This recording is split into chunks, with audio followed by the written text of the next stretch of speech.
So இப்போ group 2A உடைய first கிளாஸுங்க. Test பேஜாக இருக்கட்டும், ரெகுலர் பேட்சாக இருக்கட்டும், ஃபஸ்ட் கிளாஸ் இது. ஸோ இப்போ இந்த குரூப் 2A வந்து எப்படி இருக்கும் அப்படின்ற ஒரு எக்ஸ்போஷர், சரிங்களா? அது மட்டும் இப்போ இந்த இன்ட்ரோடக்ஷன் கிளாஸில் கொடுக்குறாங்க.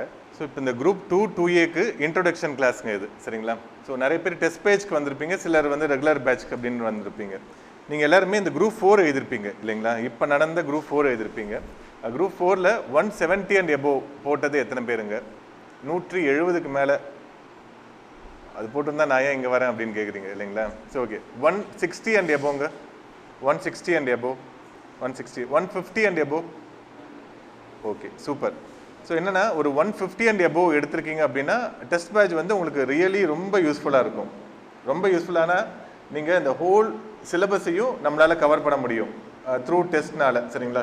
டிஸ்கஷன் பார்ட்டும் இருக்கும். ஸோ அதுவும் உங்களுக்கு நம்ம போட்டிருப்போங்க, சரிங்களா? அது வந்து அதுவும் எக்ஸ்ப்ளனேஷன் பார்ட் வந்து ரொம்ப யூஸ்ஃபுல்லாக இருக்கும் உங்களுக்கு.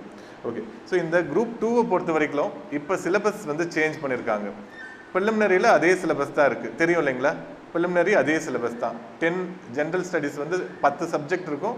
அது இல்லாமல் general English or general Tamil அப்படின்றது இருக்கும் இல்லைங்களா? அதில் எந்த விதமான மாற்றமும் கிடையாது. இப்போ அடுத்து ஜென்ரல் தமிழுக்கும் மேக்ஸ்க்கும் உங்களுக்கு இந்த மாதிரி அந்த இன்ட்ரோடக்ஷன் கிளாஸ் அப்படின்றது கொடுப்பாங்கங்க. இப்போ நிறைய பேர் வந்து ஒர்க்கிங்கில் இருக்கீங்க, ஏற்கனவே வந்து ஒர்க் பண்ணிட்டு இருக்கீங்க, ஜூனியர் அசிஸ்டண்டாக ஒர்க் பண்ணிட்டு இருக்கீங்க, குரூப் 4ல் இருக்கிறீங்க, சரிங்களா? அவங்களுக்குலாம் இந்த வீக்கெண்ட் கிளாஸஸ் அப்படின்றது ரொம்ப யூஸ்ஃபுல்லாக இருக்கும். என்னென்னா 2020, 2016 அது மாதிரி கிளியர் பண்ணியிருப்பீங்க. திருப்பியும் ஒரு ப்ரமோஷன் வரதுக்கு டிலே ஆகுது, நான் குரூப் 2 வேலைக்கு போகணும், டிசிடிஓ ஆகணும் அப்படின்றதுக்காக வந்திருப்பீங்க. ஸோ உங்களுக்கு ஒரு கேப் விழுந்திருக்கும் இல்லைங்களா? ஸோ அதுக்காக ஒரு இன்ட்ரோடக்ஷன் கிளாஸ் தான் இதுங்க. ஓகே, ஸோ இந்த டிஎன்பிஎஸ்சி அமைப்பு பற்றி என்ன நினைக்கிறீங்க? டிரான்ஸ்பரண்ட்டாக நடக்குதுங்களா? இப்போ ஃபுல்லாக டிரான்ஸ்பரண்ட்டாக நடக்குதா? கரெக்டாக எக்ஸாம் எழுதணும் அப்படின்னா ரிசல்ட் வரதுக்கு தான் டிலே ஆகும், ஆனால் ரிசல்ட் வந்து கரெக்டாக தான் வருது இல்லைங்களா? மெயின்ஸில் வந்து கொஞ்சம் மார்க் எல்லாருக்கும் நிறைய பேர் கம்மியாக வந்திருந்தது. ஆனால் இப்போ வந்து பார்த்தீங்கன்னா குரூப் 2ல் அப்ஜெக்டிவ் டைப் ஆஃப் கொஸ்டின் மட்டும்தான் கேட்க போகிறாங்க. 2Aலைங்க. இந்த 2A 2-4 அப்படின்றதெல்லாம் நான் தெரியாமல் புதுசாக வந்திருக்கவங்களுக்கு நான் சொல்கிறேங்க, எக்ஸ்பிளைன் பண்ணுறேன். ஸோ எல்லாமே வந்து டிரான்ஸ்பரண்ட்டாக நடக்குது. ஸோ நம்ம படிக்க ஆரம்பிக்கிறதுக்கு முன்னாடியே நம்ம ப்ரெஜுடைஸ்டாக இந்த எக்ஸாமில் வந்து நம்ம கரெக்டாக படித்து போக முடியாது, யார் நிறைய பணம் வச்சுருக்காங்களோ அவங்க தான் போக முடியும் அப்படின்ற மாதிரி எண்ணம் கண்டிப்பாக வேணவே வேணாங்க. இது கண்டிப்பாக 100% ட்ரூலி மெரிட் பேஸில் தான் ஆள் எடுக்கிறாங்க இப்போ, சரிங்களா? பேப்பர் வேல்யூவேஷனில் தான் கொஞ்சம் இஷ்யூ இருந்தது. நிறைய ப்ரொஃபஸர் வந்து ஒரு ப்ரொஃபஸர் வந்து என்ன பண்ணுறாரு, 15 மார்க்குக்கு 8 மார்க் போடுறாங்க, ஒருத்தர் 2 மார்க் போடுறாரு. இதனால நிறைய வித்தியாசங்கள் வந்தது, காலதாமதமும் நிறைய ஆச்சு. போன டைம் குரூப் 2 மெயின்ஸ் எழுதி 1 வருஷம் கழிச்சு தான் ரிசல்ட் வந்தது இல்லைங்களா? கிட்டத்தட்ட 11 மாதம் கழிச்சு தான் வந்தது.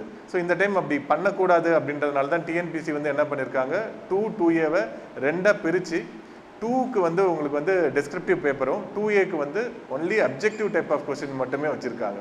ஸோ அப்ஜெக்டிவ் டைப் அப்படின்றது ரொம்ப ஈஸியாக இருக்கும்.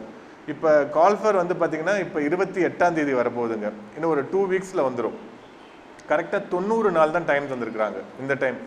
போன டைம்லாம் ஒரு 100 நாள் 110 நாள்லாம் தந்துட்டு இருந்தாங்க. இந்த டைம் வந்து இந்த 3 மாதம் தான் டைம் தந்திருக்காங்க. ஸோ இந்த 3 மாதத்தில் நீங்கள் ஏற்கனவே குரூப் 4ல் ஒரு 150+ எடுத்திருக்கீங்க அப்படின்னா நீங்கள் தான் முதல்ல செலக்ட் ஆவீங்க. குரூப் 4ல் மொத்தம் எத்தனை வேகன்சிக்கு இப்போ கால்ஃபர் வந்துச்சுங்க?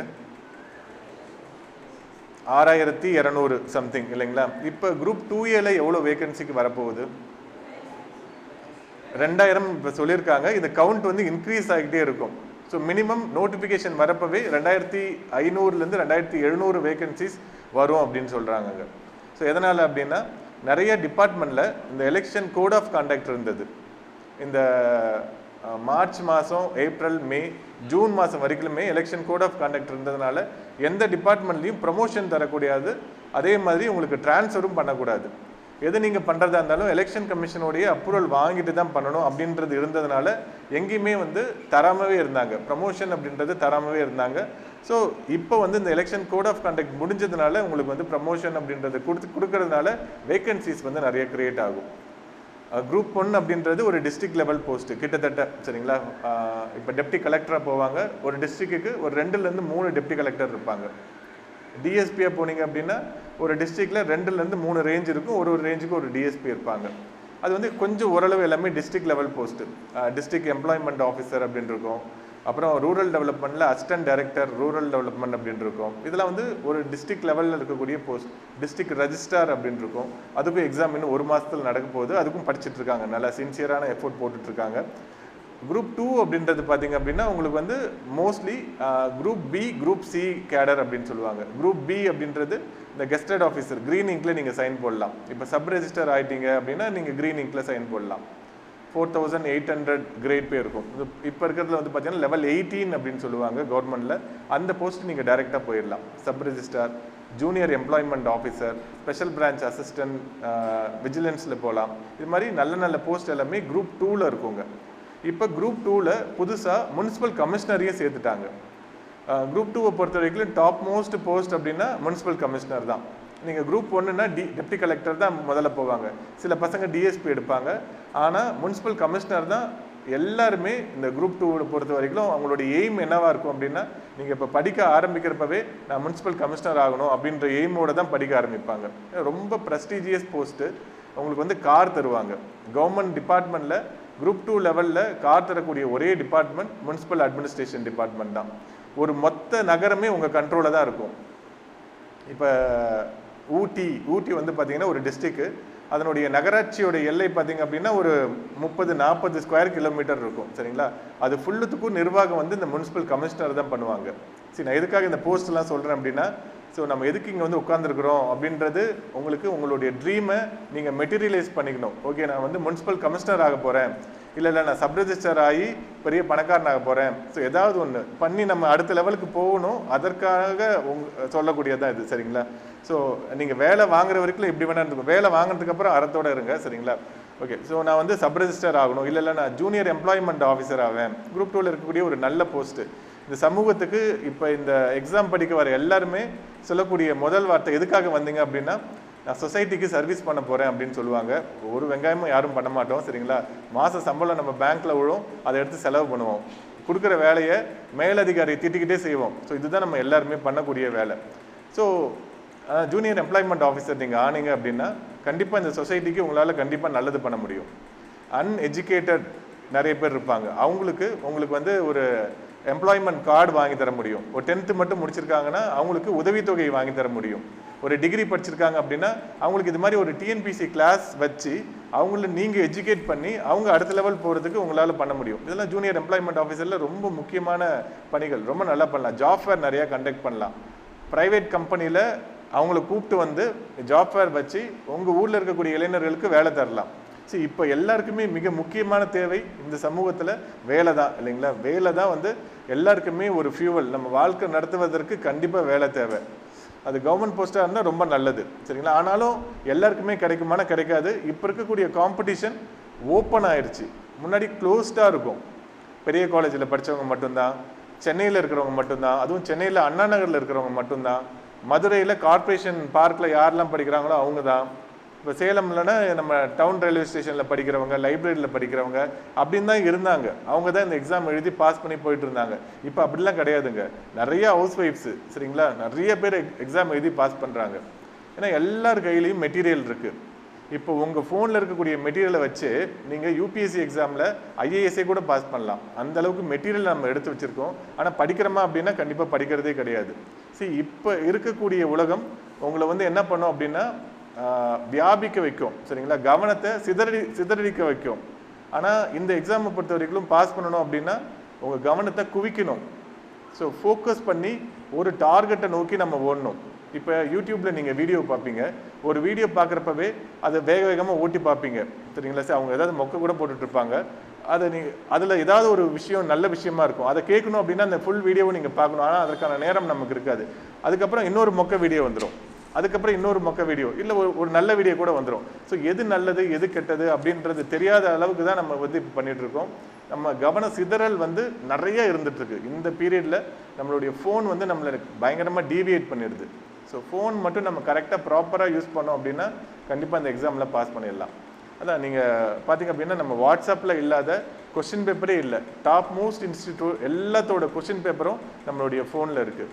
மெட்டீரியல் எல்லாமே நம்மக்கிட்ட இருக்குது. ஆனாலும் நம்ம பாஸ் பண்ண மாட்டேங்கிறோம்.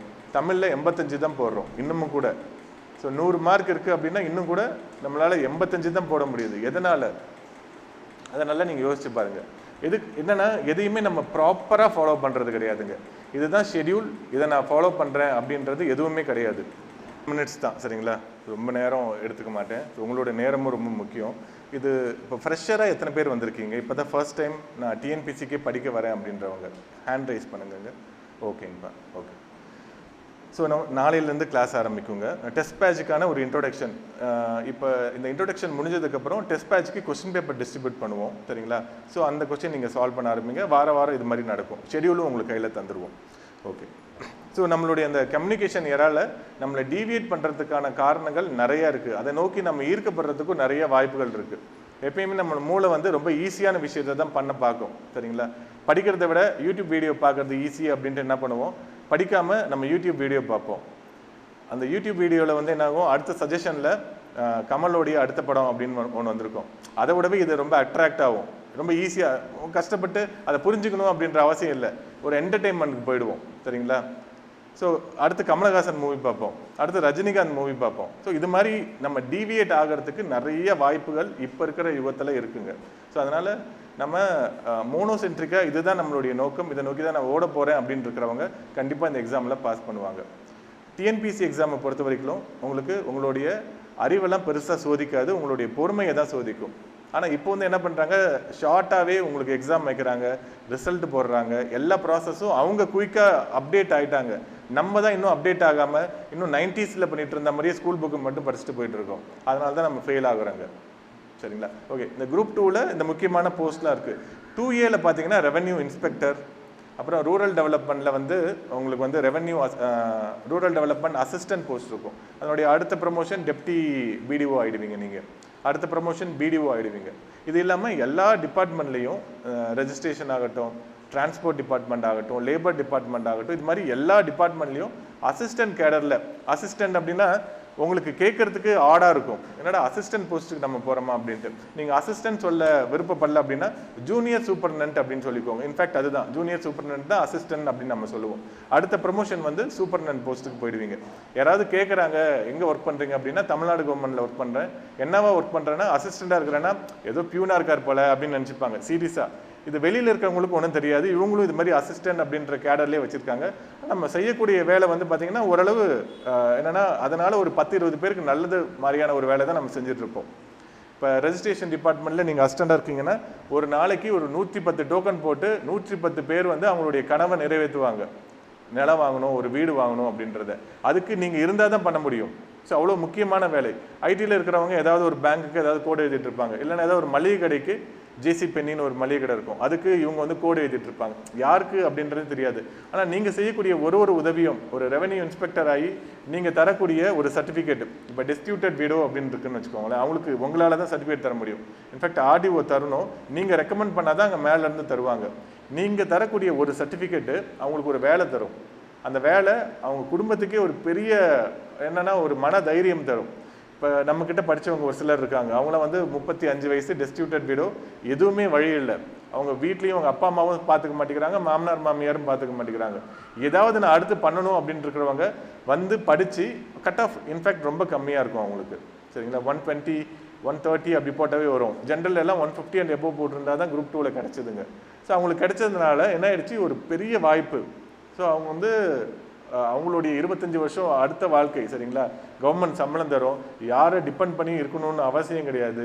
அவ்வளோ ஒரு முக்கியமானது. ஸோ அவங்க டிஸ்ட்ரிபியூட்டட் வீடோ கேட்டகரியில் இந்த வேலை வாங்கணும் அப்படின்னா நீங்கள் ஆரியாக இருந்து ஒரு சர்டிஃபிகேட் தரணும். ஸோ அவ்வளோ பொறுப்பான ஒரு வேலை. கவர்மெண்ட்டை பொறுத்த வரைக்கும் வேலை வந்து நிறையா தான் இருக்கும். இப்போ வந்து ஆள் பற்றாக்குறை நிறையா இருக்கிறதுனால என்ன பண்ணுவாங்க, கவர்மெண்ட் ஆஃபீஸில் ஒரு 2 பேர் செய்ய வேண்டிய வேலையை ஒருத்தர் செய்கிற மாதிரி இருக்கும், இப்போதைக்கு இருக்குங்க. இது கூட என்ன ஆகிடும், நாள் கூட உங்களுக்கு வந்து கண்டிப்பாக ஃபில்அப் பண்ணிகிட்டே வந்துடுவாங்க. இப்போ வேகன்சி நிறைய வேகன்சி இருக்குது, 2 லட்சம் 3 லட்சம் வேகன்சி போல் இருக்குது. அது வேணால் எல்லா கேடர்லையும் இருக்குது. குரூப் 2 கேடரில் மட்டுமே ஒரு 40,000 வேகன்சி இப்போதைக்கு இருக்குங்க, 2A கேடரில் மட்டும். ஆனால் கவர்மெண்டால் அவ்வளோ பேரை ரெக்ரூட் பண்ணி சம்பளம் தர முடியாது. 1983லேருந்து 87 வரைக்கும் இந்த எம்ஜிஆர் பீரியடில் நிறைய ரெக்ரூட்மெண்ட் பண்ணிக்கிட்டே இருந்தாங்க. அவங்க எல்லாருமே இப்போ ரிட்டையர் ஆகிற ஸ்டேஜில் இருக்காங்க. ஆல்மோஸ்ட் எல்லாம் ரிட்டையர் ஆகிட்டாங்க. இப்போ வந்து பார்த்திங்க அப்படின்னா அந்த கோவிட் 2 வருஷம் ரிட்டையர் ஆகாமல் இருந்தவங்களும் இப்போ எல்லாம் ரிட்டையர் ஆக ஆரம்பிச்சிட்டாங்க. அப்போ என்ன ஆகிடும், 2026 வரைக்கும், அதாவது 25-26 வரைக்கும் இந்த டிஎன்பிசியோட ரெக்ரூட்மெண்ட் வந்து இதே மாதிரி தான் நடக்கும் அப்படின்னு சொல்கிறாங்க. சரிங்களா? இதெல்லாம் வந்து இந்த ஹியூமன் ரிசோர்ஸ் டிபார்ட்மெண்ட் செக்ரட்டரியேட்டில் இருக்கும் இல்லைங்களா, அவங்க தரக்கூடிய தகவல்கள் தான் எதுவுமே. நீங்கள் பட்ஜெட் ஸ்பீச்லேயே பார்த்தீங்கன்னா அவங்களுடைய டிபார்ட்மெண்ட்டில் என்ன நடக்குது அப்படின்றத போட்டிருப்பாங்க. டிஎன்பிசியோடைய பெர்ஃபார்மன்ஸ் அப்படின்றத போட்டிருப்பாங்க. அது இந்த டாக்குமெண்ட் இருக்கும். அதெல்லாம் நீங்கள் டவுன்லோட் பண்ணி படிச்சிங்கனாவே இந்த விவரம் எல்லாமே தெரியுங்க. சரிங்களா? இது அரசாங்க ரகசியம்லாம் கிடையாது, பொது வெளியில் இருக்கக்கூடியது தான். ஸோ இப்போதைக்கு ஒரு 2 லட்சம் வேகன்சி தமிழ்நாடு கவர்மெண்ட்டில் இருக்குது. இதற்கான ரெக்ரூட்மெண்ட் எப்பயுமே அவங்க பண்ணிக்கிட்டே தான் இருப்பாங்க. இந்த ப்ராசஸ் கண்டிப்பாக எங்கேயும் நிற்கும் அப்படின்ற பயம் உங்களுக்கு வேணாம். ஸோ டிஎன்பிசி கரெக்டாக தான் நடத்துகிறாங்க. டிஎன்பிசியில் இருக்கக்கூடிய வேலையும் உங்கள் எல்லாருக்குமே வந்து ஆப்டான வேலையாக இருக்கும். ஒரு சொசைட்டிக்கு நீங்கள் திரும்பி கொடுக்கக்கூடிய ஒரு வேலையாக இருக்கும். சரிங்களா? எக்ஸாமும் கண்டினியூஸாக நடக்கும். சரிங்களா? ஸோ ஃபஸ்ட்டு நம்ம தெரிஞ்சுக்க வேண்டியது இதுதான். நம்ம படிக்கிறோம் அப்படின்னா கண்டிப்பாக வேலை கிடைக்குமா அப்படின்னா கண்டிப்பாக கிடைக்கும். நீங்கள் படிக்கிறத பொறுத்து அது எல்லாமே இருக்குது. இப்போ வந்திருக்கக்கூடிய இந்த மெயின்ஸ் வந்து நமக்கு ஏற்கனவே இவங்க குரூப் 1ல் நிறைய வந்து மெயின்ஸில் கேட்ட டாப்பிக்கை தான் எடுத்து ஒரு ஃப்ரேம் பண்ணியிருக்காங்க, சிலபஸாக ஃப்ரேம் பண்ணியிருக்காங்க. இப்போ நான் குரூப் 2க்கு நான் படிக்க ஆரம்பிக்கிறப்பவே மெயின்ஸுக்கும் படிக்கணுமா அப்படின்னு நிறைய பேர் கேட்குறாங்க. படிக்கணுமாங்க?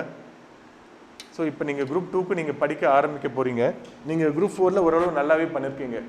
155, 160 அப்படின்ற அளவுக்கு போடுற அளவுக்கு நீங்கள் திறமையை வளர்த்துக்கிட்டீங்க. ஸோ நீங்கள் வந்து இப்போ திரும்பவும் மெயின்ஸ்க்கு படிக்கணுமா ப்ரிலிமினரிக்கு படிக்கணுமா? மெயின்ஸ்க்கு படிக்கணும்.